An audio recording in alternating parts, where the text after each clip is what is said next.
اهلا بيكم فيديو جديد، اتمنى تكونوا بخير.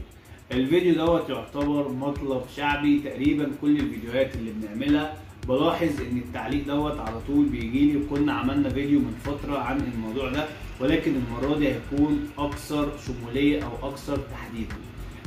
الموضوع باختصار هيكون عن ليه الطيور ما بتبيضش. جبت طيور زينه قاعده بقالها فتره عندي وما بيضتش. ايه السبب او ايه الاسباب اللي بتخلي طيور الزينه ما تبيضش وما تضعش البيض عندي برغم ان هي بقالها فتره كبيره جدا؟ كل الاسباب اللي ممكن تقابلنا او تواجهنا في الموضوع ده هنتكلم عنها في الفيديو دوت بالتفصيل. فلو انت مبتدئ في تربيه طيور الزينه الفيديو ده هيكون مهم جدا ليك، عشان هقول لك على كل الاسباب اللي بتقال ان الطيور ما تبيضش عندك.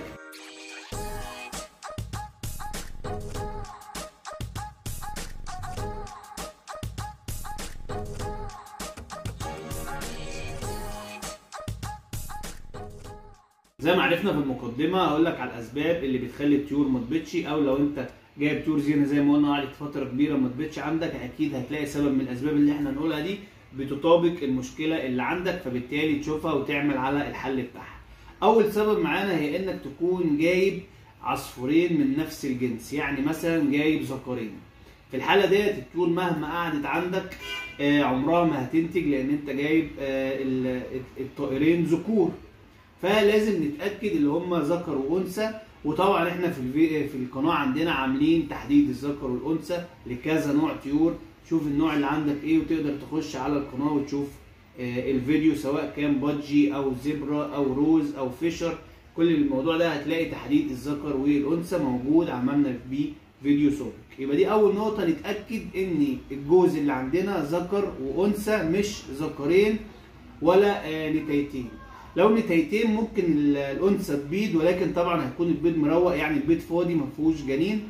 ولكن لو ما بتبيضش خالص فده معناه اللي هم ذكرين، وده سبب من الاسباب. السبب الثاني برضو اللي معانا هو ان يكون ذكر كبير مثلا والانثى لسه صغيره، فده بيكون سبب من الاسباب الشائعه جدا ان انت بتجيب ذكر كبير او انثى صغيره، او العكس يكون الذكر صغير والانثى بتكون كبيره، فبالتالي بيقعدوا عندك وقت على بال ما بيشتغلوا. وممكن لو الذكر هو الصغير ممكن الانثى تكون رافضاه وتضربه، وعلى بال ما يكبر يكونوا طبعا بهدلوا بعض ومفيش توالف خالص. فبنتاكد من عمر الذكر والانثى اللي عندنا. يبقى هتجيب ذكر وانثى، وقلنا هنعرف ازاي نحدد الجنس عن طريق فيديوهات عاملينها في القناه، لان معظم الناس اللي بتشتري طيور زينه خصوصا المبتدئين ممكن يجيب الطير صغير وهو فاكر ان الطيور دي كبيره او شغاله، ويكون اللي باع الطيور دوت قال له دي كبيره ودي شغاله، وهم بالفعل يكونوا لسه صغيرين، فبيقعدوا عنده فتره كبيره على بال ما بيشتغلوا. في طيور بتشتغل على 6 شهور وفي طيور بتشتغل على سنه، فيقعدوا فتره كبيره، ويكون المربي الجديد دوت مستغرب، انا مشتريهم على اساس ان هم شغالين، ازاي قعدوا الفتره ديت وما اشتغلوش؟ فبنتاكد ان هم ذكر وانثى، بنتاكد من عمرهم ان هم الاثنين عمرهم مناسب لبعض، وان هم الاثنين في سن يقبل اللي هم يشتغلوا. فلو بادجي مثلا هيشتغلوا عند سن مثلا 6 شهور او اعلى. لو روز او فيشر طبعا بيشتغل عند سن برضه 7 او 8 شهور، ولكن بيفضل ان احنا بنجوزه عند سن سنه عشان بيكون نضج العصفور اكتمل. فعلى حسب نوع العصفور اللي عندك او نوع الطير اللي عندك هتعرف بيشتغل عند سن قد ايه، وتعرف عمر الطيور اللي عندك قد ايه. فدي كده كان 3 اسباب مع بعض: تحديد الجنس، تحديد السن، اتاكد ان هم متوالفين، والذكر والانثى قد بعض. تعال نشوف ايه النقطة اللي معانا بعد كده. النقطة اللي معانا بعد كده تتأكد ان هم مش مليسين او مش مشحمين، والكلمة ديت دارجة جدا لمربي طيور الزينة، ولكن المبتدئ ممكن تكون الكلمة غريبة عليه. كلمة مليس يعني الطائر مصاب بالسمنة، وطبعا السمنة ديت بتمنع تزاوج الطيور، لان بيكون مربي دهون او شحم ناحية المجمع أو منطقة الإخراج، المنطقة اللي بيتم فيها التزاوج أو المنطقة اللي العصفورة بتبيض منها. فبالتالي لو الطيور عندك مشحمة أو مليسة عمرها ما هتنتج مهما قعدت عندك. طيب التليس دوت بيجي منين؟ التليس بيجي نتيجة سوء التغذية.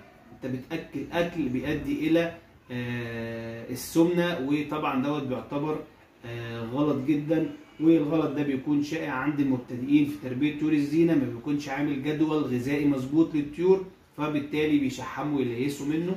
طيب اعرف ازاي ان الطير مشحم، او ايه علاج التشحيم او ايه علاج التليس؟ كل الموضوع ده برضو عاملين بيه فيديو داخل القناه للتليس والتشحيم وعلاجه عند الطيور نهائي، تقدر تخش تشوفه علشان ما نتفرعش وما نتوهش من الموضوع الاساسي. يبقى دي كانت نقطه برضو تتاكد منها لو الطيور عندك قعدت بقالها فتره ولسه ما بيضتش او لسه ما اشتغلتش، لان كل الحاجات دي زي ما قلنا بتعيق وضع البيض عند الطيور. النقطه اللي بعد كده هو الازعاج، والازعاج ده بيكون بسببك انت او بسبب اطفال موجوده في البيت او ضوضاء، او انت كل شويه بتنقل القفص من مكان لمكان، ناخده من هنا نحطه هنا، او تفتح العش كل شويه عايز تشوف هي ما دخلتش ليه، هي دخلت ليه، هي باضت ولا لسه. الازعاج اللي انت بتعمله ده كله بيسبب حاله من الذعر عند الطائر، وبيخلي الطائر مش مطمئن للمكان ومش مطمن للعش، وبالتالي عمره ما هينتج فيه. لان لو العصفور حس بقلق هيخاف، لان هو شايف ان المكان اوريدي اصلا مش امان ليه، فعمره ما هينتج فيه. طبعا في الحاله ديت لازم توفر الهدوء، لازم تثبت القفص في مكان يكون ثابت، معروف ان القفص في المكان ده انا مش هغيره، على ارتفاع مناسب، ما يكونش قريب من الارض وما يكونش عالي قوي، بتحطه في مكان مناسب ما بيتعرضش لاشعه شمس مباشره، بتهيئ للعصفور الجو المثالي والراحه اللي يحس بيها ايه بالامان في المكان دوت. خلاص ده مكانه الثابت، القفص مش هيتحرك، المكسم اللي واقف عليه العصفور اللي هي الوقافه تكون ثابته مش متحركه، لان عمليه التزاوج غالبا هتتم على المكسم ده، فلازم تكون ثابته عشان التلقيح يكون بصوره طبيعيه وصحيحه. في نفس الوقت يفضل ان ظهر القفص يكون ملازم لحيطه او جنب حيطه علشان تحسس الطائر بالامان اكتر.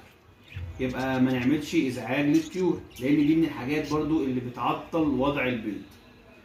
الحاجه اللي بعد كده معانا هي نظام تغذيه سليم، لان نقص الفيتامين ونقص المعادن زي نقص الكالسيوم عند الطيور مثلا هيؤدي ان العصفوره ممكن ما تعرفش تبيض، لان عندها نقص كالسيوم، والكالسيوم بيخش في تكوين البيضه بصوره كبيره جدا، خصوصا القشر بتاع البيضه. فممكن العصفوره تبيض بيضه وعندها نقص كالسيوم، تاكل البيضه وانت اصلا ما تشوفهاش، وتقول العصفوره ما بتبيضش ليه، او انا شفت بيضه وراحت فين. ممكن تبيض البيضه وتاكلها بسبب نقص الكالسيوم، فطبعا ده كله بيجي نتيجه نقص التغذيه او سوء التغذيه. فبرضه لازم تعمل جدول غذائي محترم لطيورك علشان تأهلهم لتجهيز عش والانتاج. وطبعا جدول برضه موجود على القناه، تقدر تخش تشوف الفيديو بتاعه. النقطة برضو المهمة في الموضوع دوت هي النظافة. تهتم بالنظافة، نظافة الدرج بتاع القفص، المسقى، الأكلات، تهتم بالنظافة كويس جدا، ولكن برضو بدون أي إزعاج أو بدون ما تسبب ليهم ذعر، لأن النظافة بتمنع طبعا تواجد الحشرات زي الفاش زي النمل، الحاجات دي برضو بتزعج العصفور جدا. اخر نقطة هنتكلم فيها هي انك تتأكد ان الطير ما بيشوفش حاجة مخوفاه، زي اللي هو يكون محطوط في مكان ممكن بالليل مثلا يشوف قوارض، يشوف جوارح. الحاجات ديت ممكن تقلق العصفور وممكن تخوفه، وبالتالي مش هيفكر ينتج في المكان دوت. بكده يكون قلنا على اهم الاسباب اللي بتؤدي لتاخير وضع البيض او بتؤدي ان الطيور ما تبيضش اصلا عندك. طبعا الاسباب دي انت هتعمل عليها، هتشوف ايه اللي انت كنت بتعمله في الاسباب ديت وهتمنعه، وتبتدي تمشي في السلوك الصح. فكل طير انت هتربيه لازم توفر له قفص بمساحات مناسبه للطير ده وعش مناسب، لان ده من اهم الاساسيات في الانتاج، القفص المناسب والعش المناسب. في نهاية الفيديو اتمنى اكون قدمت لك المعلومة بطريقة مبسطة. يا ريت ما تبخلش عليا بلايك واشتراك للقناة علشان نكبر وهنكبر بيكم باذن الله.